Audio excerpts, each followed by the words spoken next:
Ciao ragazzi, bienvenue à tous dans un nouveau numéro du podcast de la Beneamata. Asseyez-vous confortablement parce que c'est pas tous les jours qu'on est au deuxième meilleur endroit du monde après Giuseppe Meazza. Bonjour à tous et bienvenue dans un nouveau format de podcast. On va se retrouver chaque mois.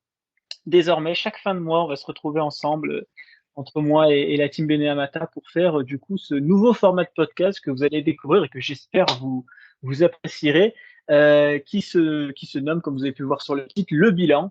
On va faire le bilan du mois passé sur les matchs qu'aura disputé l'Inter. Donc, on est le 31 août. On va donc logiquement faire le bilan de ce mois d'août, de ces deux premiers matchs. Donc c'est vrai qu'il y aura peut-être un peu moins de contenu sur lesquels discuter, mais on va quand même pouvoir en parler et je vais vous présenter mes deux intervenants, mais aussi les nouvelles rubriques de ce nouveau format. Juste avant, je vous fais une petite précision. Vu que évidemment maintenant il y a les notes qui arrivent sur Spotify, n'oubliez pas de bien noter aussi le podcast une fois que vous avez fini de l'écouter, de mettre les 5 étoiles si vous avez aimé, de le partager bien évidemment, et si vous êtes sur YouTube, de liker la vidéo et évidemment de lâcher un commentaire si vous avez aimé ou si vous avez des retours à faire, n'hésitez pas pour cela. Avant de présenter le nouveau format, je vais d'abord évidemment vous présenter les deux intervenants du soir. On restera toujours deux dans ce nouveau format, le bilan. Et ben on commence évidemment par l'habitué des podcasts aussi, Fédé. Comment ça va, Fédé? Ça va, ça va. Bonsoir à tout le monde. Salut Maxime. Alors Voilà, Fédé, Bonsoir à tout le monde. euh, un bon avec début de Maxime, du coup, saison. inauguration Pardon? du coup de ce nouveau format de podcast. Et du coup, on a Maxime aussi qui est là pour inaugurer ce nouveau format. Comment ça va, Maxime? Bah ça va très bien. Et toi? Eh bien, écoute, nickel, écoute, nouveau format, nouvelle saison, on a des rebondissements qui arrivent. Et ben, on va commencer déjà par introduire du coup ce nouveau format en présentant du coup la première rubrique de l'émission, c'est le Cambia Top. Alors, durant ce Cambia Top, cette nouvelle rubrique, les intervenants vont donner chacun leur top du mois et on va en discuter un petit peu. Et ensuite, dans une deuxième rubrique, on passera au flop et on a donné un beau nom de rubrique que vous allez apprécier aussi pour les flops. Et on terminera évidemment par la dernière rubrique, l'avis tranché, où un intervenant donnera un avis tranché sur l'Inter, passé, présent, futur.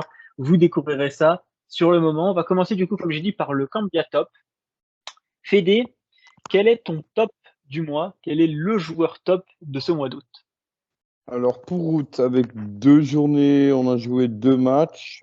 3 buts en 2 matchs. Mon top, c'est Lautaro Martinez. Eh ben, vas-y, je te laisse développer. Alors 2 matchs, 2 victoires. Le nouveau, du coup, il commence la saison officiellement. C'est lui le capitaine.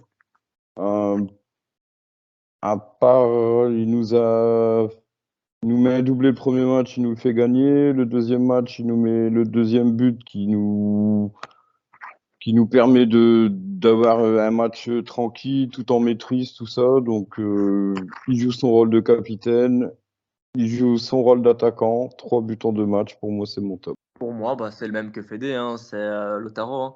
Il n'y a pas vraiment de débat pour moi et pour Fede, à mon avis, pour la plupart des gens. C'est que Lautaro, c'est 3 buts en 2 matchs. On voit que son rôle de capitaine, il le tient à cœur. On voit que c'est peut-être un joueur différent sur le terrain aussi, en mode plus meneur d'hommes, comme on l'a vu en fin de saison dernière, quand il commence à alterner avec le brassard, avec Brozovic. Donc oui, non, clairement, Lautaro, il n'y a pas vraiment de débat. Messieurs, on va passer du coup à la rubrique du scale au flop. C'est vrai que c'est un peu plus compliqué. Là, on n'a que 2 matchs évidemment pour juger, surtout qu'on a deux quand même vrais bons matchs, très bons matchs. Donc là, c'était compliqué. Et je sais que on a un flop, on va dire, assez étrange, si je puis dire, assez surprenant. Fédé, quel est ton flop? Alors, moi, mon flop, sachant qu'on a joué que 2 matchs et qu'on les a tous les deux gagnés, c'était quand même compliqué de trouver un joueur qui avait vraiment. Donc, du coup, je suis parti sur un titulaire qui aurait dû être titulaire et qui n'a pas été titulaire, c'est Acerbi. Parce que Acerbi qui avait fini la saison titulaire et qui avait mis Haaland dans sa poche. Euh, je m'attendais à vraiment qu'il débute la saison comme titulaire. Et là, du coup, on a eu Stéphane De Vrij qui est revenu et qui a fait 2 très bons matchs. Donc, du coup, Acerbi, c'est un peu mon flop de ce mois d'août. D'accord. En flop, en flop du mois d'août. C'est vrai que c'est quand même assez original parce que c'est vrai qu'il il avait pas commencé, mais après c'est vrai que bon, c'est un peu plus compliqué de mettre d'autres joueurs parce que comme j'ai dit, comme tu l'as dit, Fede, l'équipe a été plutôt bonne aussi d'ailleurs dans son ensemble.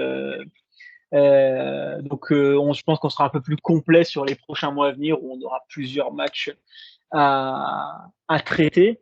Maxime, c'est qui pour toi le flop du mois d'août, le Bah, skello flop du pour moi, alors mon flop, comme tu l'as dit, c'est pas facile à dire parce qu'on a fait que 2 matchs, mais pour moi, je vais mettre Augusto. Simple parce que c'est peut-être celui qui a été le moins présent dans le sens que il rentre pour remplacer un Di Marco. Les 2 matchs, on gagne 2-0. Donc il n'est pas là forcément pour, on va dire, marquer des points en fait. Là, on lui dit, ouais, on lui donne des consignes et il fait son job. Donc pas forcément extraordinaire offensivement. Défensivement, il fait son job. Donc honnêtement, on peut pas dire grand-chose de cette performance. Derek Carlos Augusto qui fait 2 rentrées. Pour le moment, ça a été assez discret. On va voir qu'est-ce qu'il va nous apporter en tant que doublure ou peut-être plus, on ne sait jamais, hein, de Federico Di Marco. Vu que vous avez quand même deux flops différents, t'en penses quoi du coup du flop de Fede? Je comprends son point de vue, hein, clairement, parce que à Serbie, on l'attend être présent, sauf qu'il ne l'est pas. Et sachant qu'on laisse derrière ça, enfin la saison dernière, un De Vrij qui est pas bon, qui est sur toutes les erreurs, non, mais qui fait quand même beaucoup d'erreurs, qui n'est pas bien mentalement, qui n'est même plus sélectionné avec les Pays-Bas. Donc effectivement, et techniquement, on peut dire qu'il laisse une Inter un peu comment dire, dans une Inter un peu perdue dans le sens, est-ce que notre, on va dire, libéraux, si tu veux appeler ça comme ça, sera là, sera solide ou pas. Donc voilà. Ok. Et toi, Fede, par rapport au flop Carlos Augusto de Maxime, qu'est-ce que tu en penses? Bon, après, c'est vrai que, voilà, comme on a joué que 2 matchs, il fallait bien qu'on en trouve un. Mais après, les remplaçants, c'est un peu dur de les juger sur les premiers matchs. Ils n'ont pas eu beaucoup de temps de jeu. C'est comme Fratesi, on peut pas trop juger ce qu'il a apporté ou pas. Ils ont pas quasiment pas joué. Ils sont rentrés dans des matchs où le match était déjà quasiment scellé. Donc, ils n'ont pas pu apporter un peu leur touche. Mais ouais, ouais, franchement, c'était vraiment compliqué de trouver des flops sur les 2 premiers matchs. Mais tant mieux pour nous, en fait. Que limite, ça va être bien si on a du mal à trouver des flops toute la saison. Ah, on espère, hein, mais je pense qu'avec le mois de Hein? septembre qui va arriver, je pense qu'on peut-être qu'on va avoir on va avoir un peu plus de variété dans les noms et c'est tout ce qu'on espère. Euh, on va passer du coup à la dernière rubrique de ce nouveau format du bilan. Euh, c'est la vie tranchée. Et du coup, pour ce premier numéro, c'est Maxime qui va s'exercer à cet exercice, si je puis dire. Maxime, quel est ton avis tranché? Alors, mon avis tranché pour ouvrir le bal, je sais que ça va faire débat sûrement, mais pour moi, l'Inter est meilleur collectivement. L'Inter a un meilleur football, malgré la perte de grands noms comme Lukaku, Skriniar, Brozovic, Gosens et j'en passe. L'Inter, je trouve que le jeu est beaucoup plus intéressant parce que je suis sûr et certain que des matchs comme on a fait les 2 premiers, où on gagne 2-0, après on joue plus. L'année passée, soit on fait 1-1, où on perd le match, ou alors vraiment on est mauvais dans le jeu et on va commencer à stresser, on va défendre un 1-0 alors que là, ok, on a mis 2-0 par exemple ici contre Cagliari assez tôt, donc 31e je pense, Lautaro le 2-0. Après on a vu que même si on n'attaquait pas, on a su gérer le ballon. Bon, deuxième mi-temps approximatif où vraiment on a fait le boulot, Cagliari vient pas represser, donc ça on était tranquille. Et au match aller contre Monza, le 2-0 est un peu plus compliqué à aller chercher. Je crois il est vers la 76e, 77e. Donc là, on sait très bien que c'est des matchs ainsi que l'Inter aime perdre des points, voire pas qu'un, voire trois carrément. Donc non, c'est des matchs où contre Monza, par exemple, même si c'était qu'1-0, on a pris du plaisir parce que l'Inter savait ce que faisait avec le, enfin, ils savaient ce qu'ils faisaient avec le ballon. Ils étaient là, ils faisaient tourner, mais tourner intelligemment. Et on a vu des joueurs comme Denzel Dumfries qui d'habitude paniquent avec le ballon quand c'est 1-0 ou autre. Là, il était posé, il jouait intelligemment. Et on va dire il reçoit une très belle passe de Barella. Mais son appel est aussi intelligent pour faire le centre pour Lautaro Martinez pour le 1-0. Fédé, cet avis de Maxime, qu'est-ce que tu en penses? C'est quoi ton avis sur cet avis tranché? Bah, je suis un peu d'accord avec lui. Je pense que ouais, sur l'année dernière, on était peut-être plus prévisible qu'on va l'être cette année. Je pense qu'on aura plus de variété dans le jeu. C'est peut-être pour ça qu'Inzaghi il voulait varier les profils, surtout en attaque. Je pense qu'on sera moins, on va essayer de moins être dépendant de Lautaro quand même. Essayer d'avoir de la variété dans le jeu. Donc non, je pense que après, ce qu'il fallait penser, c'est qu'on devait baisser la masse salariale et rajeunir l'équipe. Parce que tout le monde se plaignait, on a une équipe de vieux, on a une équipe de vieux. Là, on a quand même bien baissé je sais pas si on a baissé beaucoup la moyenne d'âge, mais on a des cadres qui sont plus jeunes.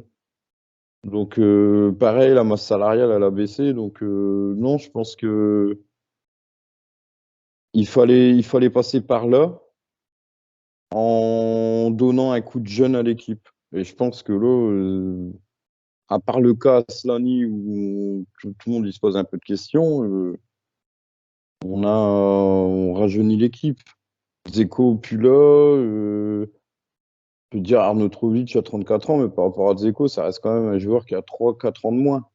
Donc non, je pense que l'avis de Maxime, c'est pas non plus un avis être plus fort. Je pense on est plus en maîtrise que être plus fort.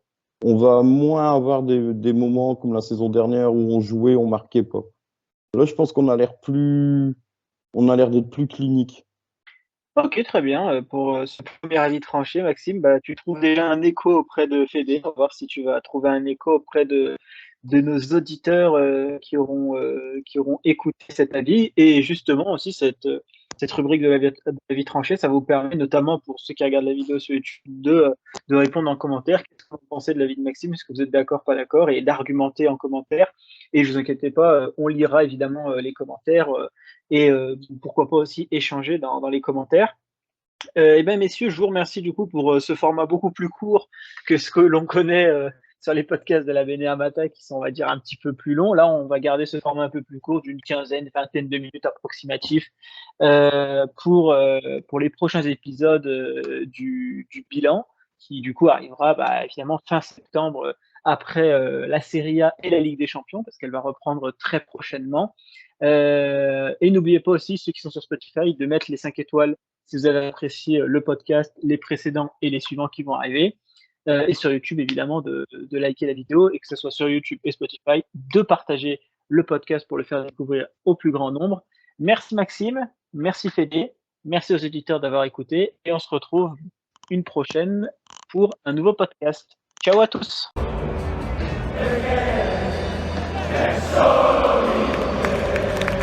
Merci à tous d'avoir suivi le podcast. N'oubliez pas de lâcher un like, de vous abonner et on se retrouve très prochainement pour un prochain podcast. Ciao tutti!